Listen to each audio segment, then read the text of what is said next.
comigo a sua Bíblia em Hebreus capítulo 13, versículo de número 8. Eu conheço esse versículo desde a minha infância.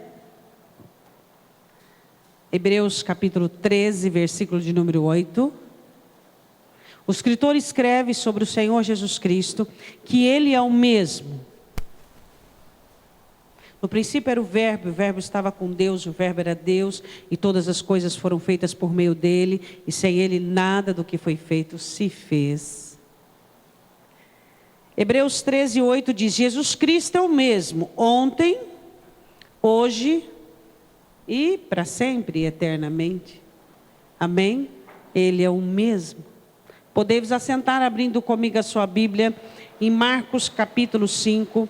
Nós vamos falar de um homem que teve que ter uma fé do antes, do durante e do depois. Marcos capítulo 5, eu falo de Jairo. Jairo tinha uma filha, e essa filha era uma menina de 12 anos, e certamente ela trazia muita alegria àquela família. E não existe dor pior que se causa no coração de um ser humano que a dor vinda de filhos. Não existe. Um filho nunca amará seu pai e sua mãe como é amado. Nunca. Jamais um filho poderá amar um pai e uma mãe como o pai e a mãe amam o filho. Jamais. O amor de um pai e de uma mãe é o único amor que ele pode ser comparado. Pode, não que ele é parecido, mas ele pode ser comparado. Ainda que sua mãe te abandone, eu jamais, diz o Senhor, Isaías, te abandonarei. Bom, Jairo tinha uma filha, e essa menina era a alegria da casa, a alegria da família. E essa menina adoece. Jairo, ele era um príncipe da sinagoga, ou seja, alguém de renome, de influência. Vamos supor, vamos dizer assim para você entender bem, na igreja da época, tá? Então, ele era alguém muito importante na sinagoga, que participava do concílio, das resoluções, das decisões. Então, ele era alguém muito religioso, alguém muito dedicado à religião, alguém muito devoto à religião. E a sua filha adoece. E a religião de Jairo não pôde fazer nada pela sua filha. Nada. Sua religião não pode fazer nada por você. Nada. Existem muitos crentes que estão embasados em sua religião. E a religião dele não faz nada por ele. Não cura a sua alma, não cura o seu corpo, não cura o seu espírito, não traz graça à sua alma, não traz misericórdia, não traz frutificação. A religião não pode fazer nada nem por mim nem por você. E muitas vezes nós começamos em Cristo e acabamos na religião. Nós começamos a transformar a nossa comunhão com Cristo em um sistema. Transformamos coisas santas, coisas sagradas em coisas comuns. Fazemos com que o nosso culto entre no dinamismo, na dinâmica pessoal de cada um de nós, e começamos a perder o veio, o caminho, a jornada. E de repente você é um crente que faz tudo certinho, tem uma liturgia perfeita, tem um culto perfeito, tem uma vida consagrada, uma vida sem erros, vamos dizer assim, sem pecados expostos. Só que a sua religião não consegue curar você, não consegue moldar você, não consegue transformar você. Ela não consegue te socorrer na hora em que você precisa. Ela não consegue te consolar nos momentos de dores. Ela não consegue te levantar nos momentos de angústia.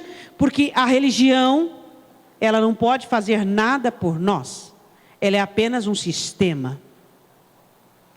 E Jairo era um homem muito religioso, muito dedicado. Mas a sua religião não podia curar a sua menina. A sua religião... Você é crente, a sua religião não pode fazer nada por você.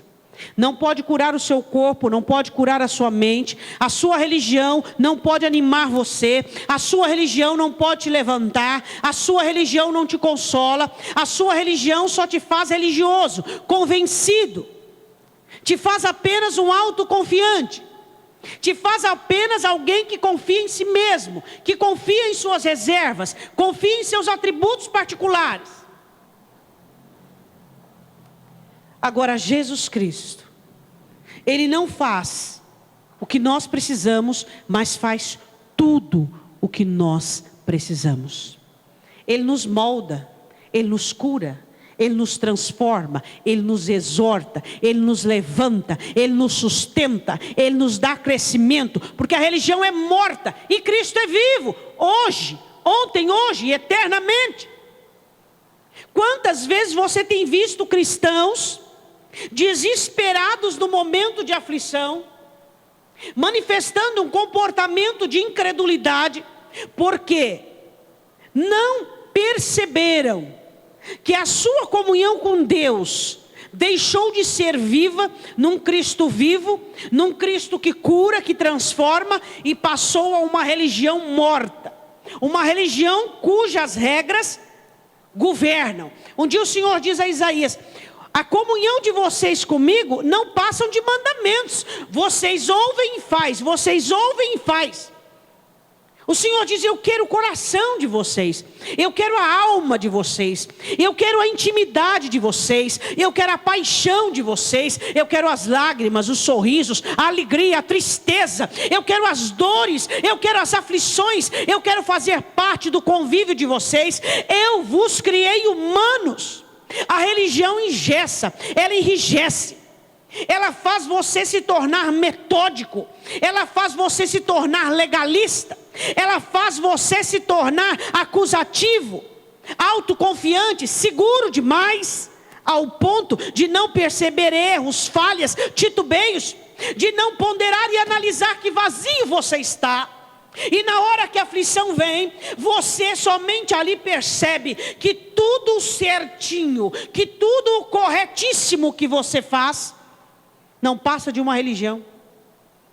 Não tem vida, não tem vigor, não tem calor, não tem choro, não tem dor, não tem alívio, não tem consolo, não tem nada. E eu quero falar da fé do antes. Quando Jairo ouve falar de Jesus Cristo, ele desenvolve uma fé do antes, uma fé da esperança, uma fé do projeto, uma fé do ânimo, uma fé da perspectiva. Essa é um ponto inicial da nossa fé, e ela acontece dentro dos nossos corações todas as vezes que somos levados a buscar algo da parte de Deus. Você percebe que a fé tem predominado sobre o seu coração se ela consegue causar em você ânimo, perspectiva. Jairo rapidamente passa de um judeu frio, religioso, a alguém que desenvolvera uma fé com iniciativa. Eu vou até Jesus, mas o que os judeus dirão? O que um chefe da sinagoga, um príncipe da sinagoga, fazendo atrás daquele que os judeus diziam que tem demônio? Jairo pouco se importava, porque ele estava debaixo do poder de uma fé do antes. Ele ainda não tinha o milagre dele, ele ainda não tinha a cura de sua filha, mas ele tinha uma fé do antes. Uma fé que muitas vezes Satanás tenta roubar do seu coração. Uma fé que muitas vezes Satanás diz: não vai dar, não tem mais jeito, não vai atrás, não adianta ter esperança, não adianta sonhar, não adianta acreditar, não adianta confiar, não adianta investir. O único investimento que vale a pena é quando você investe a fé no seu Cristo. Esse investimento, ele não tem nenhuma possibilidade de dar-te prejuízo. Nenhuma possibilidade. O maior investimento que nós fazemos com o nosso coração é desenvolvermos uma fé do antes. Quando você vê um problema, Quando você vê uma situação, você começa a ter esperança, você começa a crer, você começa a ter iniciativa, você começa a acreditar, você começa a lançar sobre ele as suas expectativas, os seus sonhos e o seu resultado. Você tem uma fé do antes? Uma fé do antes, pastora, mas aquilo que eu espero, aquilo que eu quero, não tem possibilidade alguma de acontecer. São essas situações que são mais aprazíveis a Deus. São situações que possibilidades humanas não existem. O coração do crente é aquele que tem a fé do antes. Chegou o não humano, chegou a impossibilidade humana, mas ele crê em Deus. A Bíblia diz assim em Marcos 5, versículo 21. Passando Jesus outra vez num barco para o outro lado, ajuntou-se a ele uma grande multidão, e ele estava junto ao mar. E eis que chegou um dos principais da sinagoga, certamente com QI, né? Quem indicou? Por nome Jairo, e vendo-o, prostrou-se aos seus pés, e rogava-lhe muito, dizendo: minha filha está à morte, rogo-te que venhas e imponhas as mãos, para que sare e viva. Olhe para o seu irmão e diga assim: um crente de projeto. Sabe o que significa um crente de projeto? É aquele que está na ativa. Ele sempre está planejando, sonhando, ele sempre está esperando, ele sempre está acreditando, ele sempre está trabalhando para o reino. Um crente de projeto tem essas atitudes aqui: prostração, clamor, humilhação. Todo crente que preza pelo seu futuro, ele não tem importância alguma de se humilhar, de clamar, de prostrar-se aos pés de Jesus. Não tem problema para ele. Ele chora, ele ora, ele tem várias conquistas, ele tem várias coisas que são notórias e importantes na sua vida, mas ele sempre tem um projeto em vista, ele sempre tem algo que ele está almejando, um alvo. Então ele não se importa em prostrar-se aos pés de Cristo e humilhar-se e orar e buscar. Diga amém. Você é um crente de projeto? Você vai perguntar assim: o que será do meu futuro? É as suas orações que podem responder isso. As minhas orações garantem o meu futuro, as suas orações garantem o seu futuro. O maior investimento para o seu futuro são as suas orações. É elas que vão adiante de você e vão capacitar situações, habilitar o seu futuro e te trazer coisas grandes e firmes que você ainda não sabe. Quando nós temos projeto, e o maior projeto que nós temos é o projeto de vencer, nós somos pessoas que nós não temos problema como Jairo, de prostrar-se aos pés dele e rogar muito, e pedir muito, e clamar muito, e insistir e bater e pedir, bater, pedir, buscar, bater, pedir e buscar, bater, pedir e buscar, porque onde você bate vai abrir, onde você pede vai receber, o que você busca você vai encontrar. Nós precisamos ter essa característica de fé. Hoje você olha para alguns cristãos e você pergunta qual é a sua profissão. Eles não podem dizer que a fé, que não possuem uma profissão de fé, porque eles não têm a fé do antes. Aquela esperança que é nata, aquela convicção, aquela certeza, aquela iniciativa, aquela dedicação. E a Bíblia diz que ele clamava muito. E ele tinha esperança, que a religião não podia, mas Jesus podia. Ele contava com a misericórdia. E a Bíblia diz assim, e ele dizia: minha filha está à morte. Diga assim: quem tem a fé do antes, sabe exatamente qual é a sua situação. Deus não ouve orações de pessoas abduzidas. Você precisa saber qual é a sua real situação. Se você está fraco, se é fraco, se você é pecador, se você é frágil, se você é débil, se você é embaraçado, se você tem problemas que são raízes do passado. Você precisa saber se você é soberbo, arrogante, qual é o fruto que você não desenvolve, onde é que existe bloqueios na sua vida. Você precisa saber a sua atual realidade para que você possa ter uma fé do antes. Uma fé de esperança, O religioso, ele nunca sabe a sua atual circunstância. Por quê? Porque ele se embasa em suas práticas exteriores. Eu oro, eu canto, eu trabalho, eu sirvo, eu vou à igreja, eu sou crente desde o berço e está dormindo até hoje. Eu sou isso, sou aquilo. Então ele não sabe da sua conduta real. Ele não sabe da sua situação real. Ele sabia que a filha dele estava prestes a morrer. Ele não foi lá por causa de uma febre esporádica. Ele não foi lá por uma dor de barriga. Ele foi lá porque ele sabia que ele estava a perder a sua filha. Nós precisamos saber da nossa atual situação. Fé não é insanidade. Fé não é uma mente lunática. Existem pessoas que elas acham que fé é porque elas são insanas. Elas não entendem o risco que estão correndo. Elas não sabem a atual situação que estão vivendo. Elas não conseguem saber as circunstâncias que vivem. Por que existe muito crente que se diz crente desviado? Por quê? Porque a fé do antes era uma fé como? Abduzida, de gente lunática. Não vai ser nada não. Não, em nome de Jesus. É sim. Está acontecendo. É a realidade. É isso que está acontecendo. Não adianta você ser uma pessoa lunática, insana, e dizer assim, eu tenho fé. Isso aí não é nada não. Como que não é nada? A tragédia está aí. Já bateu a tua porta. Ter fé não é ser insano. Ter fé é você ser capaz de analisar, de raciocinar sobre a sua atual circunstâncias, sobre riscos, sobre situação, sobre adequação ou não. Ele dizia, minha filha está à morte. Ele sabia que a filha dele estava prestes a morrer. E existem pessoas que dizem que têm fé e são insanas. Não, o médico falou, mas isso não é nada. Não sei o que, mas não é nada.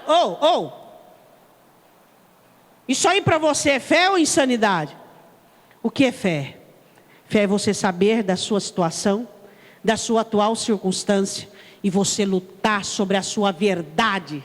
Tem gente que diz que tem fé baseada em mentiras. Não consegue entender o que vive. Não consegue compreender o que é que está acontecendo. Qual é a conjuntura da situação. Jairo sabia que sua filha estava prestes a morrer. E ele tinha uma fé do antes. Ou seja, não importa o quadro, não importa a situação. Esse Jesus vai dar um jeito. Porque a minha religião não deu.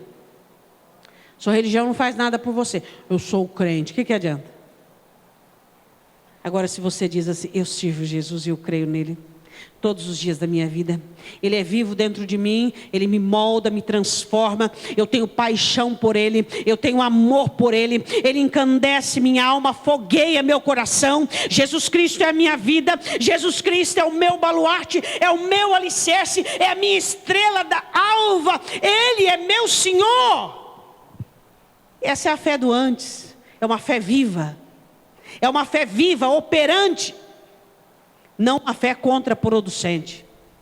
Tem gente que tem uma fé contraproducente. Nunca vai produzir nada. Porque é uma fé na religião. Eu orei, né? Eu sou fiel, eu sirvo a Deus. Ele tem que me... Religioso. A Bíblia diz assim...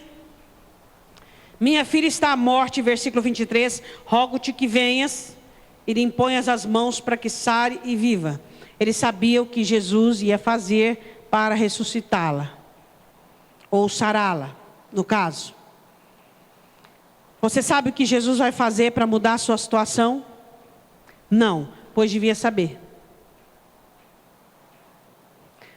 Por que eu devia saber, pastora? Porque está escrito na Bíblia. Tudo que Jesus vai fazer por você está na Bíblia. E você deveria saber. Tudo. Porque a sua vida tem tudo a ver com esse livro. Ou não? Ou existe sua vida paralela e os escritos do Senhor de outro lado. Se a sua vida tem tudo a ver com essa escritura, você sabe o que Ele vai fazer com a sua sorte, com a sua história e com a sua vida. Jairo sabia, venha e lhe imponha as mãos para que ela sare. Ele sabia até como Jesus agia com os enfermos. Porque ele tinha informações sobre isso. Eu tenho informação sobre como o meu Jesus trabalha. Você tem informações como o seu Jesus trabalha. Porque a nossa vida se resume em conhecer este livro, em saber. Porque ele diz: eu não escondo nada daqueles que me temem. Eu não escondo nada daqueles que me amam. Eu sei como ele trabalha, você sabe como ele trabalha, porque a nossa vida tem tudo a ver com os escritos. Diga amém. A Bíblia diz assim, que ele teve essa fé inicial, essa fé do antes, e ele começa a andar com Jesus. Jesus foi em direção à casa de Jairo, e no caminho aconteceu algo que causou um retardamento nessa jornada pequena. Uma mulher sai de sua casa e diz assim: eu vou até Jesus, eu estou há 12 anos enferma com fluxo de sangue, e eu não preciso me identificar por causa da minha imundícia, mas se eu tocar na orla do seu manto eu vou ser curada. E ela sai de casa, e ela começa a andar, e ela toca na orla do manto do Senhor. O Senhor Jesus para tudo. Todo aquele cortejo, toda aquela multidão para. Ele diz assim: quem é que me tocou? Os discípulos dizem assim: mas mestre, a multidão te aperta, te toca. Como é que nós vamos saber quem te tocou? De mim saiu virtude, alguém tocou com fé em mim. E aquela situação, quem me tocou, os discípulos, quem foi, e aquela situação. E Jairo, com a fé do durante. Você tem fé para o durante? O durante onde as coisas atrasam, ao seu ver. O durante onde as coisas não estão acontecendo, ao seu ver. O durante onde parece que nada está se mexendo, nada está se movendo. O durante onde toda a sua perspectiva, toda a sua esperança, toda a sua fé do antes, toda a sua iniciativa, parece que recebe uma amortização, parece que recebe um sopro gélido, e você não consegue ver nada, e você não consegue tocar em nada, e parece que existe um suspense no céu, nada se move. Sabe aqueles dias de verão, onde você não vê uma folha da árvore se movendo, nem um vento para trazer um frescor para você, porque quando está calor e vento é bom, é o frescor, mas e quando está calor e nenhuma folha da árvore se move? A fé do durante não é uma fé que todos conseguem ter, porque o durante é o momento em que parece que ele não está dando atenção à sua situação, parece que a sua situação não é a mais importante, parece que a sua situação ficou num stand-up divino e celestial, e que você vai ter que esperar alguma coisa, mas você ainda não sabe o que. Você que vai ter que entender algo, mas você ainda não sabe o que. É a fé do durante. Quem sabe você está na fé do durante, e aquela toda a euforia, aquela perspectiva, aquele ânimo, parece que está murchando, como um botão de rosa ao sol escaldante. Muitos retrocedem na fé do durante. Aquela mulher conversando com Jesus, dizendo: sou eu, contando a sua história. E Jairo: gente, vamos logo. Gente, eu não estou de brincadeira. A minha filha está quase morrendo. Eu tentei de tudo que a religião pudesse fazer. Eu vim aqui porque realmente era a última hora e o último momento. Gente, vamos embora logo. Vamos embora logo, vamos embora logo. E quem sabe ele chegava e dizia a alguns discípulos: e aí, por que parou o cortejo? Por que parou? Por que essa situação? Aí alguns discípulos diziam: ele sabe o que ele faz, quieto, quieto, quieto. Pastor, o que eu faço na fé do durante? Nada. Esse ativismo pessoal que você tem, que sempre você tem que estar fazendo alguma coisa, na fé do durante, você é colocado para descansar, para ver se você sabe descansar.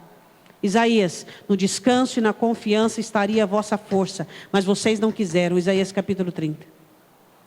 Na fé do durante, você tem que olhar pessoas sendo curadas, pessoas sendo abençoadas, pessoas sendo salvas. Na fé do durante, você tem que ver casamentos sendo restaurados, pessoas alegres e contentes ao seu lado, jubilando, e você querendo ser dominado pela ansiedade, pelo desespero, mas com todas as forças, lutando para que a sua alma não se desespere e espere a sua vez. Quantos entraram no desespero, procuraram caminhos paralelos, voltaram à religião, desistiram? Quantos na fé do durante não conseguiram terminar a jornada? Quantos? Pastora, se eu passar na fé do durante, o que eu vou ganhar? Na minha opinião, uma das coisas mais importantes da sua vida, que hoje assim, procura-se, está faltando: equilíbrio, confiança, segurança. Quando você passa pelo momento do durante, e você vence o desespero, e você vence a pressa, a aflição, aquela sensação de esquecimento, aquela sensação que está ficando para trás, que não vai dar mais tempo se ele não fizer. Quando você é aprovado na fé do durante, você se torna um crente equilibrado, sóbrio, vacinado, manso, porque você aprendeu que tudo sempre vai dar certo. Que tudo sempre vai dar certo. E tudo sempre vai terminar bem, não é mesmo? E tudo sempre vai dar certo no final. Só que muitos não terminam. Muitos não conseguem chegar até o final. Por quê? Porque aquela fé inicial, aquela fé do antes, não consegue resistir ao durante. Não consegue ser aprovada no durante. Quando a sensação de esquecimento, quando o desespero, quando aquela sensação de acabou, não tem mais jeito, aquele ativismo particular seu, você tem que colocar num saco e jogar fora. E a Bíblia diz assim, que chega alguém para ele, ainda no durante, e fala para ele: nós temos uma notícia muito ruim para falar com você. Diga comigo: no durante, as notícias ruins chegam. É no durante que nós somos surpreendidos pelas más notícias. Alguém chega para ele e diz assim: não importunes mais o mestre, não incomodes mais, a sua filha já está morta. Quando é que o durante acaba? Quando parece que tudo acabou. Que tudo não tem mais sentido, que não há mais chance, que não tem mais jeito. Esse é o último golpe do durante na sua alma, para ver se você é resistente o suficiente para ter a fé do depois. Eu quero perguntar uma coisa para você. Você tem fé? Uma fé do antes que traz iniciativa, esperança, perspectiva e sonhos. Uma fé do durante, que vence o desespero, que vence o desânimo, que vence a sensação de esquecimento, que vence a inveja, que vence a cobiça, que vence tudo isso. Por que inveja e cobiça, pastora? Porque é o que muitos sentem, ao virem outros abençoados, ao virem alguns conseguindo e alcançando, e ele diz: por que eu não? Por que eu não? Por que eu não? Eles são vencidos pela inveja e pela cobiça. Eles não conseguem lutar contra aquilo e dizer: vai chegar a minha hora, vai chegar a minha hora. Ele sabe qual é a hora da minha recompensa. Ele sabe me recompensar e será na hora exata e no momento exato. No durante você pensa que vai ser enterrado pelos seus problemas, pelas suas dores e pela sua aflição. No momento do durante do problema, no momento em que você está vivendo aquele problema, a dor é muito grande, e ela parece que vai insanar você, e ela parece que vai tirar o seu tino, mas é nesse momento que você diz: eu sei em que eu creio, eu sei em que eu tenho crido, e que você faz uso da tua fé de uma maneira resistente, de uma maneira sólida, de uma maneira firme e absoluta na sua vida. O que adianta ter apenas uma fé inicial, enquanto muitos estão tendo? Uma fé que os lança aos seus desafios, uma fé que os coloca nos seus desafios, só que eles não têm fé no durante, para passar pelas dores, pela angústia, pela solidão, pelo caos, pelo abandono. Naquele momento certamente Jairo se sente abandonado. Aquela mulher estava com a vez, mas não foi ele que foi primeiro falar com Jesus. Não era uma fila de necessidades. A filha dele estava prestes a morrer, e aquela mulher, o que adiantava ela ficar 12, mais um dia, mais uma semana doente? Ele estava na frente. A filha dele, o caso dele era mais urgente. E às vezes é assim que você se sente. Dá a impressão que o céu está te passando a sua ficha para trás, e que as outras pessoas à sua direita e à sua esquerda estão sendo abençoadas, e que petições dos outros estão sendo ouvidas, mas parece que perderam a sua ficha ali no meio, e você não está sendo atendido, e você diz: Deus, onde é que está a minha promessa? Onde é que está a minha bênção?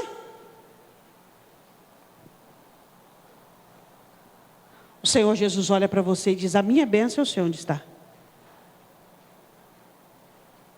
A minha promessa do Pai eu sei onde está. E Ele diz para você: eu estou olhando para ela agora. Você é a bênção de Jesus. Você é a promessa do Pai. A bênção de Jesus sou eu. A bênção de Jesus é você, que muitas vezes duvida dEle, que muitas vezes questiona os planos dEle, que muitas vezes coloca em dúvida o seu amor, que muitas vezes pestaneja, titubeia, que muitas vezes quer retroceder, que muitas vezes deixa o seu eu levantar, a sua carne dominar. Você é a bênção que o abandona. Você é a bênção que desconfia do amor dele, que desconfia da misericórdia dele, que desconfia do cuidado dele. Quantos não têm tido fé para o durante? Quantos têm se perdido, se entregado, desistido, olhado para as próprias falhas, para os próprios erros, sem ter humildade de se humilhar e dizer: eu errei, eu duvidei, eu questionei, eu titubeei, mas me perdoa, Senhor, eu quero crer novamente, eu quero terminar o meu durante. E no durante vem a triste notícia: sua filha morreu. A Bíblia diz assim no versículo 35. Estando ele ainda falando, chegaram alguns, Jesus, do principal da sinagoga, a quem disseram: a tua filha está morta, para que enfadas mais o mestre? Sua filha, Jairo, já morreu, já foi. Já foi.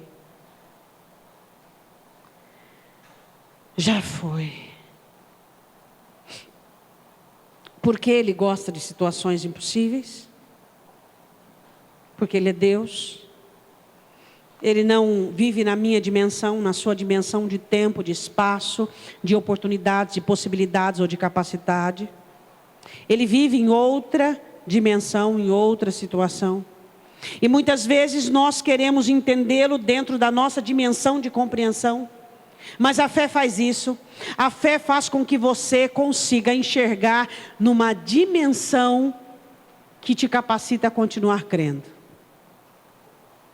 Naquele momento, Jairo recebe uma ordem para a fé do depois. Uma ordem só. Depois da tragédia, depois da dor, depois da má notícia, depois do durante, em que você espera o seu milagre, naquele momento você precisa obedecer. Crente que não sabe obedecer, não consegue ter fé até o fim. O que a obediência, pastora, tem a ver com a fé? Tudo. Do começo ao fim, tudo. Para dar ânimo, para dar consolo e conforto no durante, e para dar fé, certeza, crença, confiança no depois. Jesus só diz uma palavra para ele. O que Jesus diz para ele? Não temas. Agora você não adianta chorar, você não adianta sofrer, não adianta você se culpar, se eu tivesse ido antes, se eu tivesse enfrentado a opressão da sinagoga antes.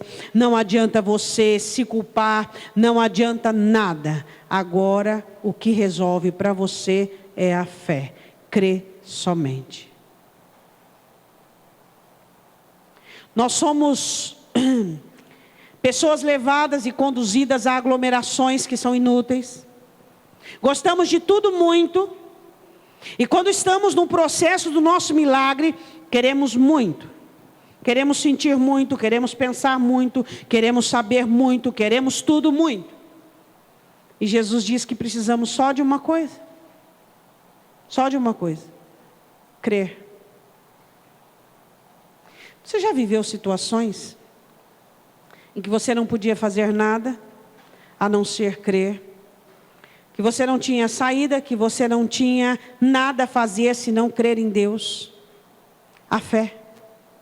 Jesus olha para Jairo e diz: tudo que você não pode fazer é temer, e tudo que você deve fazer é crer.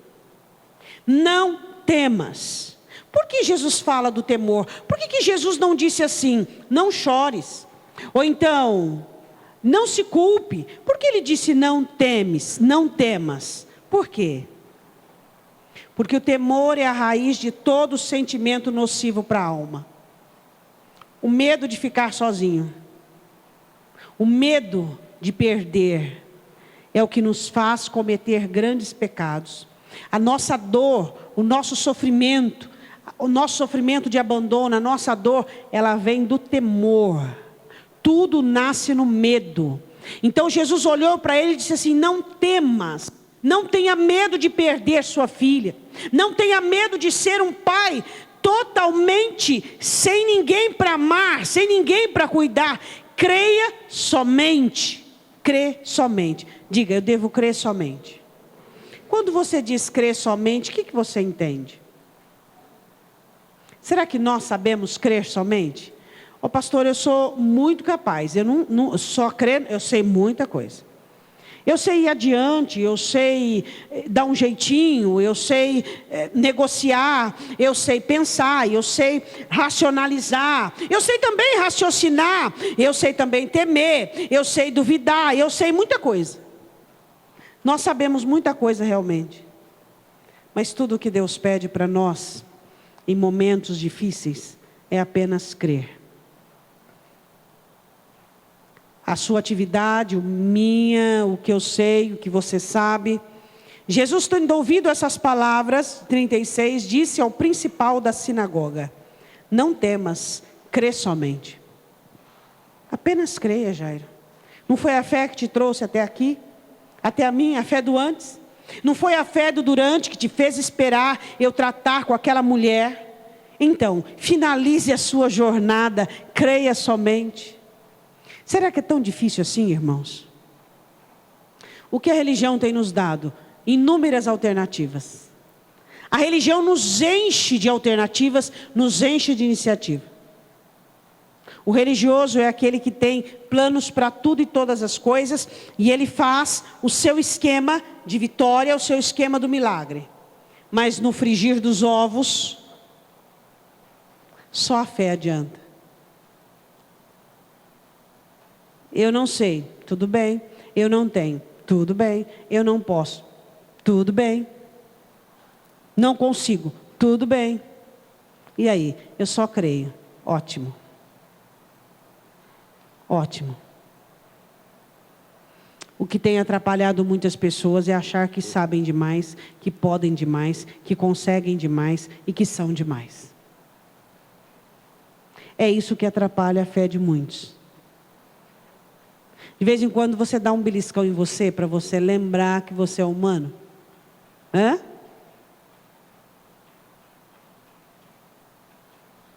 O religioso é assim.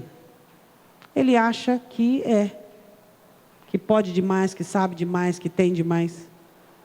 Mas sabe o que? As notícias ruins nos ensinam que só a fé vale. Só a fé adianta. É a fé que vai te tirar de piores situações. Não é o seu dom, não é o seu talento, não é a sua dinâmica pessoal nem cristã. É a sua fé que vai te sustentar quando a alegria foi embora, quando a esperança foi embora, quando tudo foi embora. A sua fé é quem vai ficar ali. Você vai dizer: eu sei em quem eu creio, eu sei em quem eu confio. É a sua fé quem vai determinar a sua vitória, o seu êxito. Jairo teve a fé do antes, a fé do durante, e teve uma ajudazinha de Jesus para ter a fé do depois. Creia somente. Creia. Jesus nasceu, viveu, morreu, ressuscitou, está sentado à direita de Deus, e eu e você temos a fé do depois. Nós cremos que Ele vai voltar para nos levar com Ele. E não importa o que passamos neste durante do qual estamos. Dias difíceis, momentos de esfriamento, a situação generalizada, nós temos uma fé do durante. Nós aguardamos o nosso Senhor dos ares vir nos buscar como uma igreja santa, sem mácula e sem ruga. Nós temos capacidade do Espírito, por meio do Espírito Santo. Ele tem nos dado uma fé inabalável. Temos recebido, diz o escritor aos Hebreus, um reino inabalável. Não pode abalar, porque Ele está dentro de nós. Ele não está sobre o contexto desta terra, mas Ele está dentro do meu coração, dentro do seu coração. E tudo que eu preciso ter na minha vida, e tudo que você precisa ter na sua vida é fé. Fé. Uma fé que te sustenta. Eu não sei você, mas quando os discípulos perceberam que não tinha fé suficiente, eles oraram e disseram: aumenta-nos a fé. Se você percebe que não tem fé suficiente, seria ideal para a sua vida você orar e dizer: Senhor, aumenta a minha fé. E você deveria buscar uma fé robusta, porque Paulo dizia por muitas vezes que tem pessoas que têm uma fé enferma. Jesus dizia que tem pessoas que têm uma fé pequena. Então existe fé pequena, existe fé enferma. Então você precisa, além de ter uma fé grande, ter uma fé saudável. Porque não adianta também não ter um sem o outro. Que tamanho é a sua fé? Pequena, ela vai aguentar só o início, não vai aguentar o durante. Você tem que ter uma fé mediante a sua vida. Sabia disso? Quantos filhos você tem? Qual tipo de cônjuge você convive? Qual personalidade você tem? Tudo isso te dá uma noção do tamanho que a tua fé tem que ser. Seu cônjuge é difícil, pode aumentar a sua fé, busca fé. Tem quantos filhos? Pode aumentar a fé. Seus filhos são difíceis, busca mais fé. Olha para a sua vida e vê o que ela está exigindo de você. Existem pessoas que estão cada vez mais ficando para trás, porque a vida deles exige. Pastor, eu tenho uma personalidade difícil, eu tenho um passado, eu tenho coisas incrustadas, eu tenho um humor terrível. Você tem que ter uma fé muito grande. Por quê? Porque você mesmo vai ser seu inimigo, você vai te trair. Então, enquanto você ainda não consegue alcançar essa suprema libertação, essa situação desse ápice de libertação, você tem que ir atrás da fé. Você tem que buscar fé. Pedro era um homem de fé, mas não o suficiente para a sua personalidade. Por quê? Porque ele era alguém que era impetuoso. Ele tinha fé, só que ele também tinha uma personalidade complexa. Você precisa entender isso. Paulo diz isso, segundo a fé que Deus repartiu. Você tem falta de fé? Pede a Deus, meu irmão. Pede a Deus. Pede a Deus. Você tem uma vida complicada, uma situação complicada. Aumenta a sua fé. Aumenta a sua fé. Busca, peça a Deus. Agora você tem várias situações na sua vida que são difíceis. Uma pessoa de desafio, uma pessoa que gosta. Você, pastor, eu sou uma pessoa que gosto de coisa nova, gosto de desafio. Sua fé é desse tamanho? Vai viver frustrado. Sabe aquele que começa e não termina, começa e não termina, começa e não termina? Vai ser assim. Gosta de desafio, só que a fé é pequena. E aí, como é que faz? Cadê a fé para bancar o sistema de ousadia, de intrepidez, de vontade, de arrojado? Tem que ter uma fé substancial na balança, na medida. Jairo tinha fé, porque tudo o que ele queria era a filha de volta. Tudo que ele queria era a filha de volta. E se precisava ter fé, eu tenho fé. O que você quer? Do qual você precisa de fé? Tem que ter fé. Pastora, eu tenho fé que eu vou dar um exemplo, tá? Eu preciso perder 10 quilos e eu tenho fé que eu vou perder 10 quilos. Amanhã eu vou amanhecer com 10 quilos a menos. Acho bom nós pegarmos uma internação para você no Bezerra.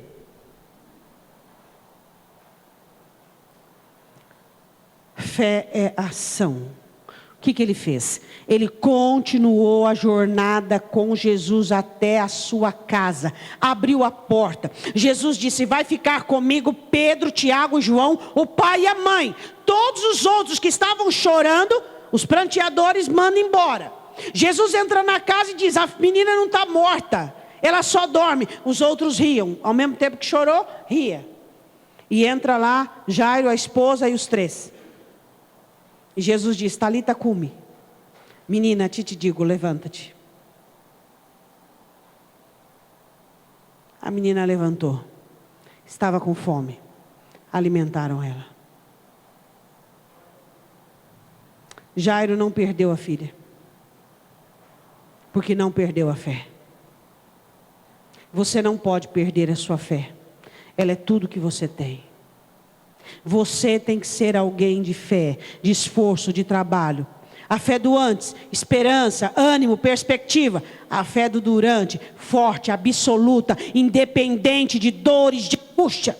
A fé do depois, aquela que dá continuidade, aquela que apenas crê. Só, não sinto, não dói mais, não quero saber, não penso nada. Eu só creio, é só isso que eu quero saber. Eu creio em Jesus.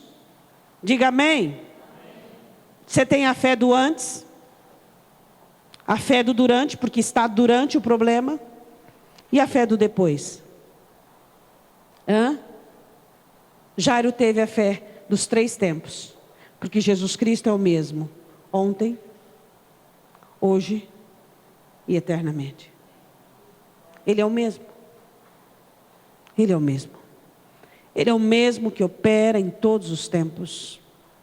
Tenha ânimo, esperança, iniciativa, mas seja forte para aguentar as dores do durante, o abandono, o sofrimento, as rejeições.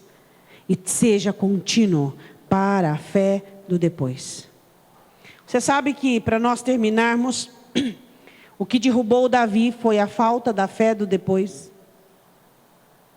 Ele teve fé de antes. Quem é esse incircunciso filisteu para afrontar o exército do Deus vivo? A fé do durante. Leve meu pai e minha mãe, porque não sei o que Deus fará comigo. Mas a fé do depois. Quem é essa mulher? Batseba, mulher de Urias. Mande trazê-la até mim.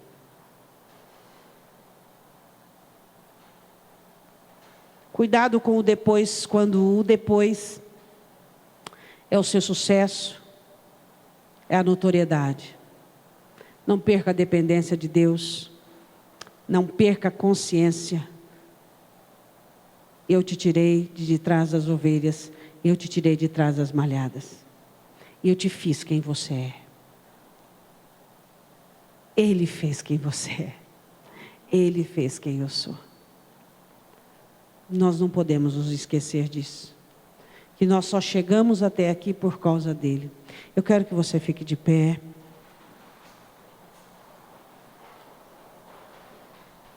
Quem sabe você está no tempo do antes.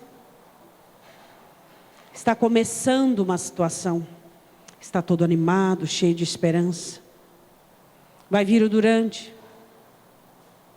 O durante vai chegar. E ele não é tão bom quanto antes. Ele traz dores, ele traz sensações, ele traz algumas situações de titubeios. Eu quero que você feche os seus olhos.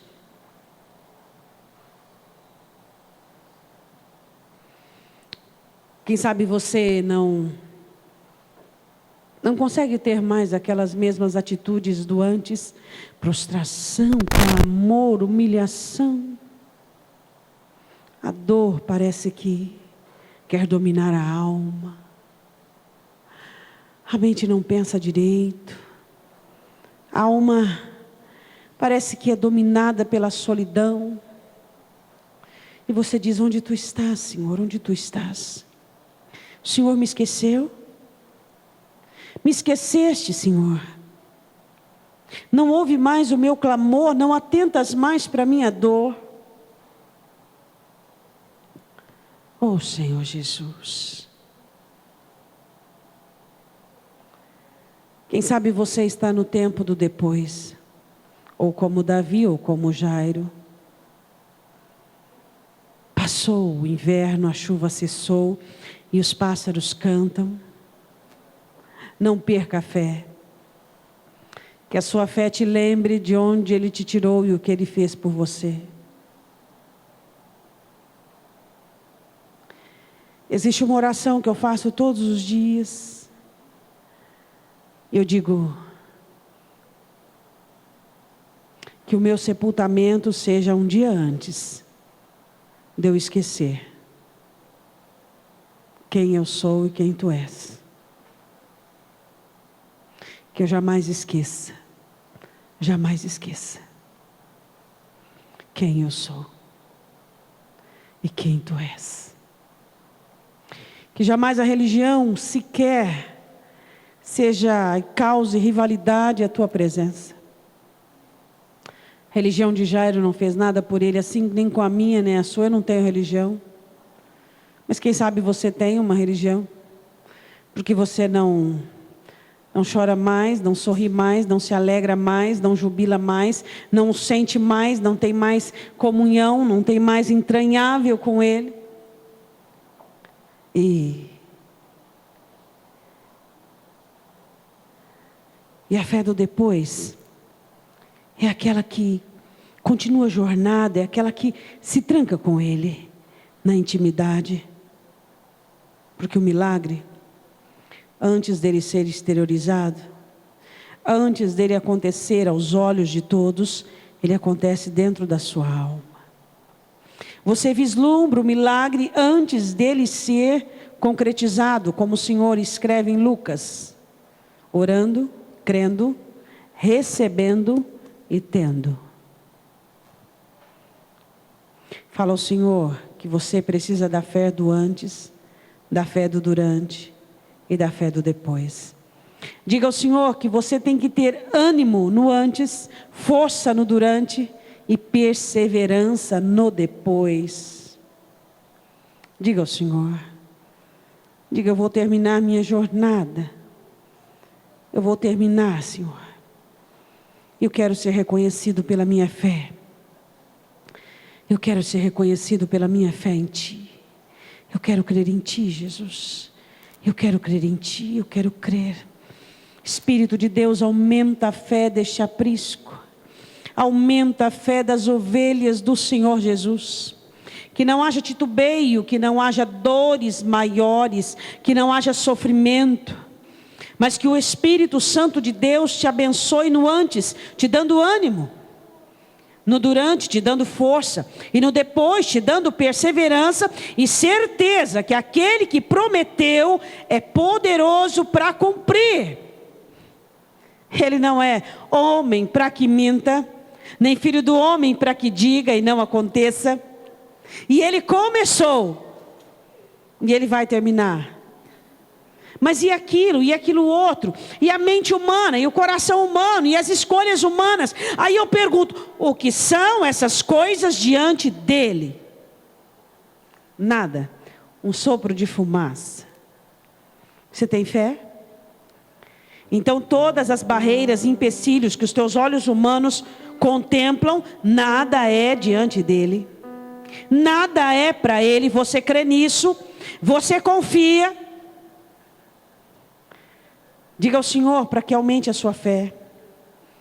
Diga ao Senhor para que te dê fé, que remova montanhas, que tire empecilhos e barreiras e sentimentos e situações. Seu coração foi restaurado para crer. Para crer. Se com o teu coração creres, e então a fé vencer todos os seus sentimentos e a sua boca confessar, será salvo.